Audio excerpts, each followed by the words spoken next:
Good morning class. आज 15 जनवरी है और जो लास्ट क्लास हुई थी हमारी 13 जनवरी को, उस दिन हमने पढ़ा था प्रेजेंट कंटिन्यूस टेंस के बारे में। आई होप मैंने आपको अभी तक जितना भी ग्रामर का पोर्शन पढ़ाया है, आई होप आप उसे पढ़ रहे होंगे, समझ रहे होंगे।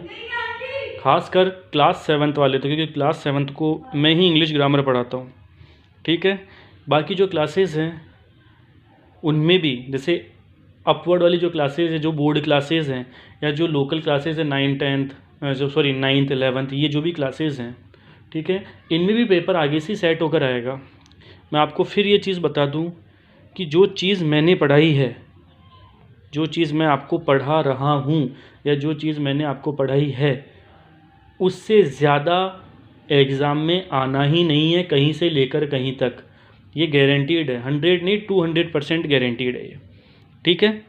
तो आपको सिर्फ यही ग्रामर तैयार करनी है, और ये ग्रामर मैं फिर आपको बोल रहा हूँ कि ये ग्रामर आगे तक के लेवल के लिए ग्रामर है। ये मैं इससे ज़्यादा मैं आपको एग्जांपल दे नहीं सकता कि ये जो ग्रामर है जो मैं आपको पढ़ा रहा हूँ, मैं वो ही ग्रामर खुद के लिए भी पढ़ता हूँ। जो मैं अभी आपको पढ़ा रहा हूँ ये ग्रामर में खुद का रिवीजन भी करता हूँ इसी ग्रामर का, क्योंकि जो ये ग्रामर है इसी से ही बहुत सारी जो चीज़ें हैं वो मैंने सीखी है, ठीक है। इससे ज़्यादा कहीं से लेकर कुछ नहीं आना। सबसे बेस्ट ग्रामर मेरी तरफ से तो मैं इसको बेस्ट ही कहूँगा, ठीक है। तो आपको इसको पढ़ना है और समझना है। अब आज हम जो बात करने वाले हैं, कल पहले हमने जो बात की थी वो सुन लेते हैं हम, कि कल हमने प्रेजेंट कंटिन्यूस टेंस के बारे में बात की थी। मैंने आपको बताया था कि प्रेजेंट कंटिन्यूस टेंस का आइडेंटिफिकेशन क्या होता है, कि हिंदी सेंटेंसेस के अंत में रहा है, रही है, रहे हैं आते हैं। प्रेजेंट कंटिन्यूस टेंस में हमेशा वर्ब की फोर्थ फॉर्म आती है। वर्ब की फोर्थ फॉर्म कौन सी होगी? जिसमें क्या लगा हुआ होगा? आईएनजी लगा हुआ होगा, ठीक है। और उसमें 3 हेल्पिंग वर्ब काम में आती है, इज, एम और आर। इज आएगी ही, शी, इट, नेम सिंगुलर के साथ में, एम आएगी आई के साथ में, आर आएगी वी, यू, दे प्लूरल के साथ में, ठीक है। उसी के साथ में मैंने आपको प्रेजेंट सिंपल के सिंपल सेंटेंस के, नेगेटिव सेंटेंस के, इंटेरोगेटिव सेंटेंस के और इंटेरोगेटिव नेगेटिव सेंटेंस के फॉर्मूला भी बता दिए। कि अगर वैसे तो आएगा नहीं, क्योंकि छोटी क्लासों में भी कभी ये नहीं आता कि आजकल फॉर्मूला बनाकर बताओ या इसका फॉर्मूला बताओ, ठीक है। वाक्य का सेंटेंस बनाना जो होता है, सेंटेंस का रीअरेंजमेंट करना, वो होता नहीं है। लेकिन फिर भी आपको ये जानना बहुत ज़्यादा ज़रूरी है कि सबसे पहले सब्जेक्ट आता है, फिर हेल्पिंग वर्ब आएगी, फिर वर्ब की फोर्थ फॉर्म आएगी, फिर ऑब्जेक्ट आएगा। सिंपल सेंटेंस का फॉर्मूला ऐसा ही होता है। नेगेटिव का क्या होगा कि सबसे पहले सब्जेक्ट आएगा, फिर हेल्पिंग वर्ब, फिर नॉट, फिर वर्ब की फोर्थ फॉर्म, फिर ऑब्जेक्ट, ठीक है। इंटेरोगेटिव के 2 होंगे। सबसे पहले तो हेल्पिंग वर्ब वाला की हेल्पिंग वर्ब सबसे पहले आएगी, फिर सब्जेक्ट आएगा, फिर वर्ब की फोर्थ फॉर्म आएगी, फिर ऑब्जेक्ट आएगा और लास्ट में साइन ऑफ इंटेरोगेशन आएगा। और दूसरा वाला फॉर्मूला क्या है कि सबसे पहले WH वर्ड आएगा, जो भी WH वर्ड है, व्हाट, व्हेन, whom, हाउ, ठीक है, हुज, whom, फिर हेल्पिंग वर्ब आएगी, फिर सब्जेक्ट आएगा, फिर मेन वर्ब की फोर्थ फॉर्म आएगी, फिर ऑब्जेक्ट आएगा, लास्ट में साइन ऑफ इंटेरोगेशन आएगा। फिर इंटेरोगेटिव नेगेटिव के क्वेश्चन क्या आएंगे कि सबसे पहले हेल्पिंग वर्ब से, कि सबसे पहले हेल्पिंग वर्ब, फिर सब्जेक्ट, फिर नॉट, फिर मेन वर्ब की फोर्थ फॉर्म, फिर ऑब्जेक्ट, फिर साइन ऑफ इंटेरोगेशन। और दूसरा फॉर्मूला क्या होगा कि WH word, helping verb, subject, not, main verb की फोर्थ फॉर्म, ऑब्जेक्ट और साइन ऑफ इंटेरोगेशन। तो हमने ये फॉर्मूला भी पढ़े थे। और फिर हमने पढ़ा था uses of present continuous tense. पहले हमने ये पढ़ा था कि प्रेजेंट कंटिन्यूस टेंस का यूज़ हम उन एक्शंस के लिए करते हैं जो बोलने के वक्त जारी हो, ठीक है। उसका एग्जाम्पल भी हमने देखा था, ठीक है।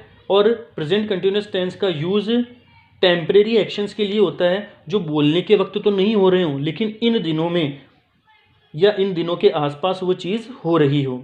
नेक्स्ट हमने पढ़ा था कि प्रेजेंट कंटिन्यूस टेंस का यूज़ इंटेंशन या पॉसिबिलिटी को डिनोट करने के लिए होता है, और इससे फ्यूचर के टाइम के भाव का बोध होता है। और हमने कुछ ये भी पढ़ा था कि कुछ ऐसी वर्ब होती है प्रेजेंट कंटिन्यूस टेंस की जो प्रेजेंट कंटिन्यूस टेंस में कभी भी नहीं आती, जैसे see, hear, smell, notice, recognise, taste, appear, seem, look, love, hate, hope, doubt, admit, accept, like, dislike, accept, refuse, deny, prefer, regard, satisfy, want, wish, desire, intend, please, displease, mean, suppose, think, imagine, recall, recollect, remember, forget, keep, consist of, contain, comprise, include, involve, belong to, possess, own, trust, know, believe, equal, cost, deserve, depend, fit, owe, lack, require, resemble, need, dare, sound, adore, despise और detest. ये कुछ ऐसी verb है जिनका use present continuous tense में कभी भी नहीं होता है। कल मैंने आपको जो हमारी क्लास हुई थी डे बिफोर, मतलब परसों के दिन जो हमारी क्लास हुई थी, मैंने आपको ये चीज़ बताई थी कि कुछ ऐसी वर्ब है जिनमें कभी भी प्रेजेंट कंटिन्यूस टेंस का यूज़ नहीं होगा।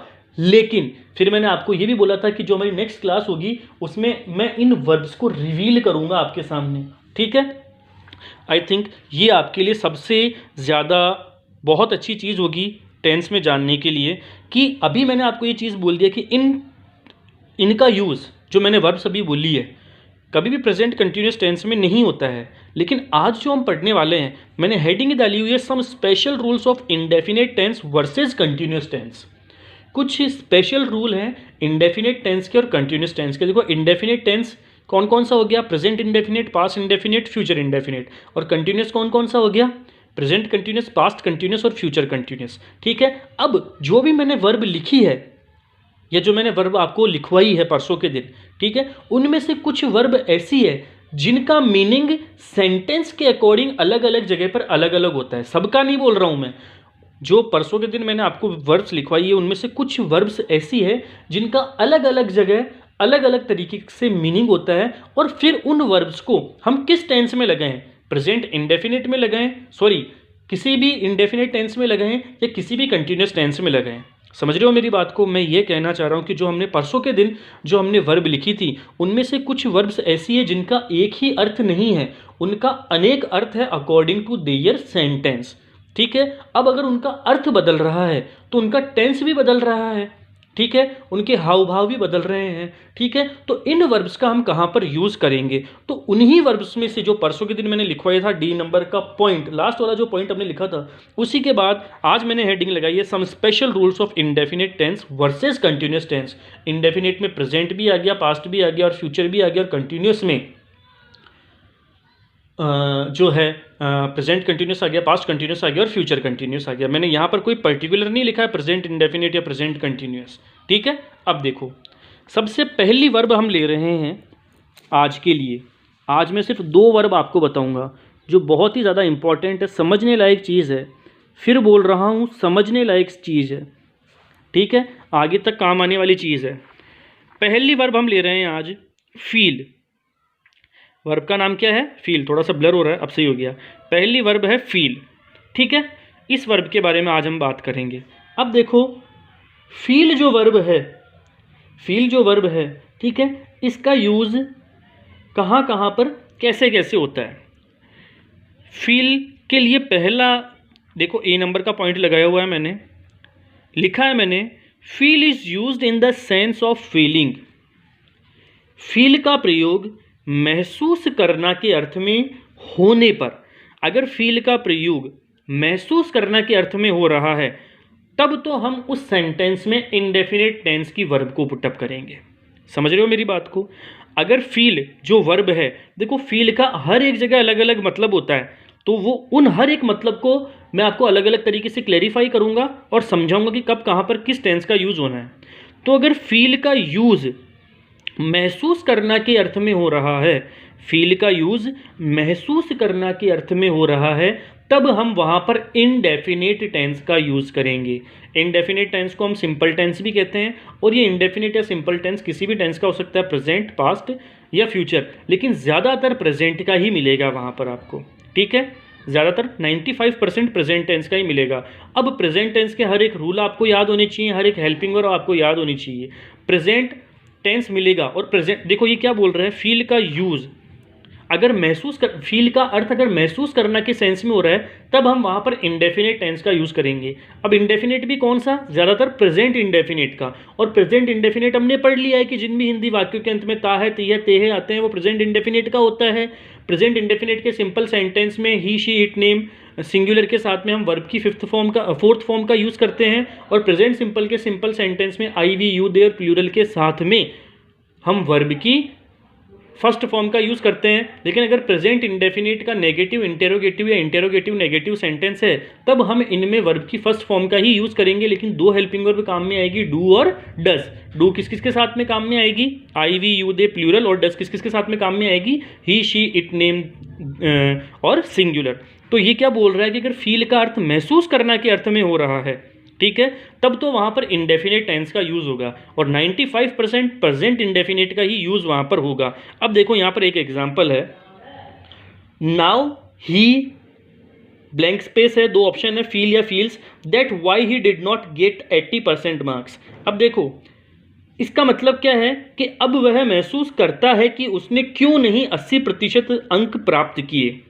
अब वह महसूस करता है कि उसने क्यों नहीं 80% अंक प्राप्त किए। अब देखो वो क्या बोल रहा है, अब वह महसूस करता है, ता है आ गया, और वह है, वह को अब हिंदी में क्या, इंग्लिश में क्या कहेंगे, ही, और ही, और देखो कहीं पर भी नॉट नहीं है और कहीं पर भी साइन ऑफ इंटेरोगेशन नहीं है, मतलब प्रेजेंट इंडेफिनिट का सिंपल सेंटेंस बन रहा है जिसका सब्जेक्ट है ही।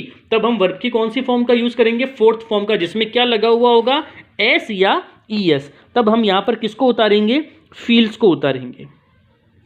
ठीक है, दूसरा एग्जाम्पल देखिए, I dash feel feels that he will be a great man.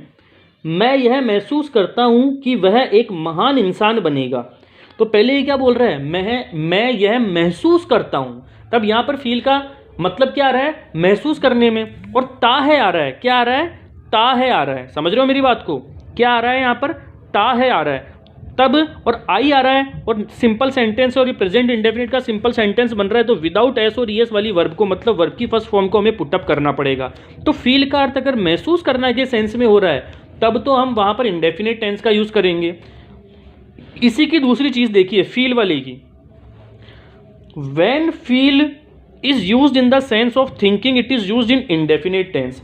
अगर फील का यूज सोचना या विचारना के अर्थ में हो रहा है, अगर फील का यूज सोचना या विचारना के अर्थ में हो रहा है तब भी हम वहां पर इंडेफिनिट टेंस का यूज करेंगे।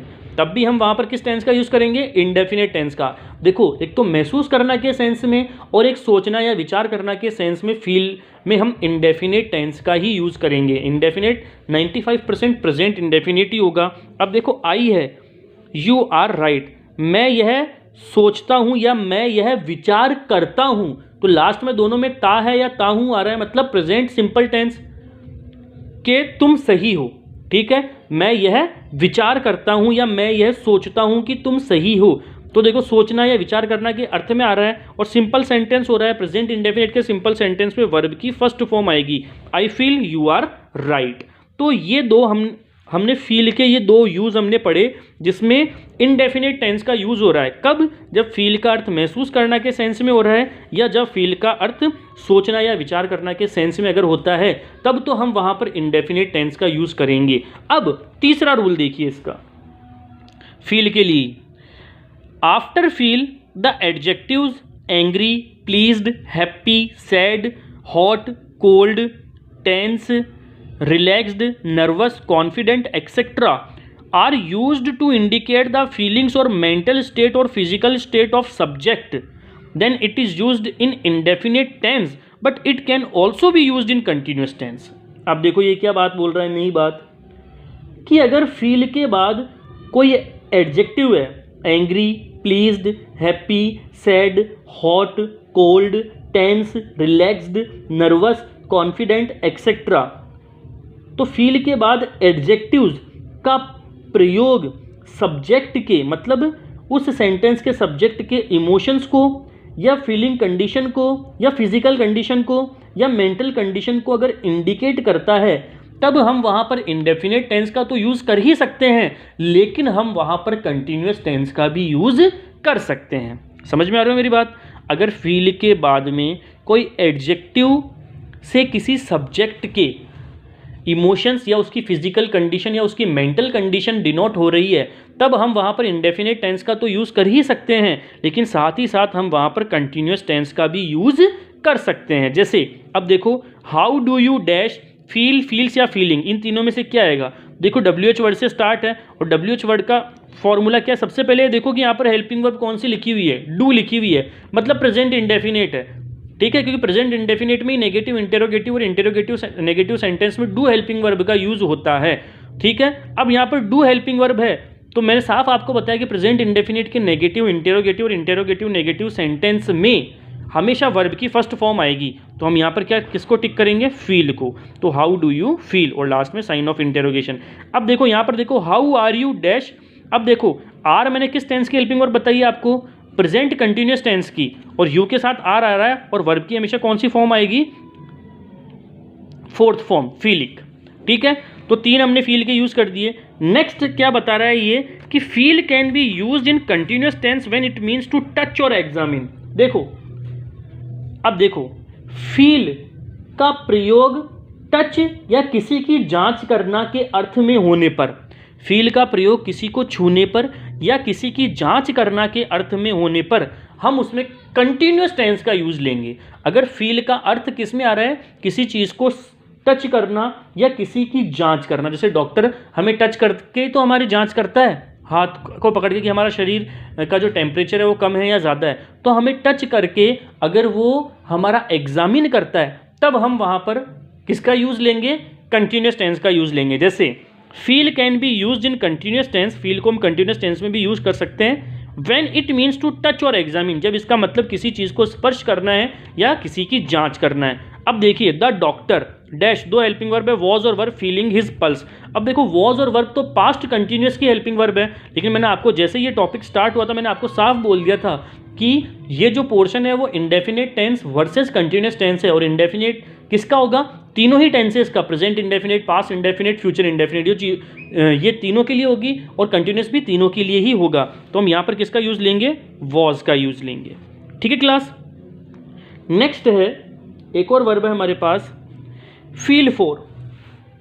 Feel for is used in the sense of trying to find something by touching something, continuous tense used in it. देखो फील फॉर का यूज स्पर्श करते हुए किसी चीज का पता लगाने की कोशिश करने के अर्थ में होने पर इसके साथ कंटिन्यूअस टेंस का यूज होगा।